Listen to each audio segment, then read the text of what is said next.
Madam ನಿಮ್ಗೆ BJP ticket ಸಿಕ್ಕಿದ್ರೆ ಈಗ ದರ್ಶನ್ ಪುಟ್ಟಣ್ಣ ನಿಮ್ಗೆ ಗಮನಿಸ್ತಾರ? ಅಲ್ಲ, ದರ್ಶನ್ ಪುಟ್ಟಣ್ಣಯ್ಯನವರ ಪರವಾಗಿ ನನ್ನ ಪರವಾಗಿ ಲಾಸ್ಟ್ ಎಲೆಕ್ಷನ್ ಅಲ್ಲಿ ನಿಂತರು.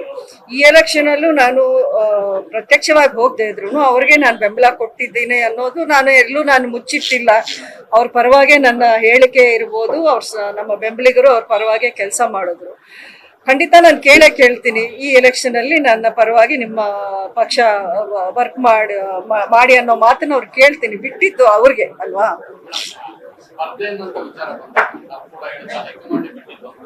ಒಂದ್ ವೇಳೆ ಜೆಡಿಎಸ್ ಅಭ್ಯರ್ಥಿ ಹಾಕಿ ಅಥವಾ ನಿಮ್ಮನ್ನೇ ಹಾಕಿ ಅಥವಾ ಬಿಜೆಪಿಯಿಂದ ಮತ್ತೊಬ್ಬರನ್ನ ಯಾವುದೇ ನಿಲ್ಸಿದ್ರು ಕೆಲಸ ಮಾಡುವಂತ ನಿಟ್ಟಿನಲ್ಲಿ ಯಾವ ರೀತಿ ಎಲ್ಲ ಬೆಂಬಲಿಗರು?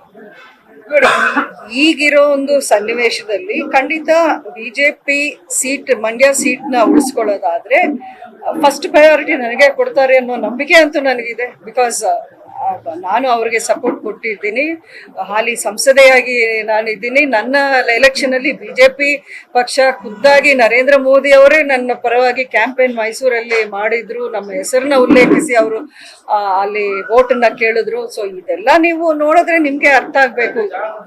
ಈ ಕ್ವೆಶ್ಚನ್ ಅಪ್ರಸ್ತುತ ಈಗ. ನ್ಯೂಸ್ ಫಸ್ಟ್ ನಿರ್ಭೀತಿಯಿಂದ ನಿಮ್ಮ ಪರವಾಗಿ.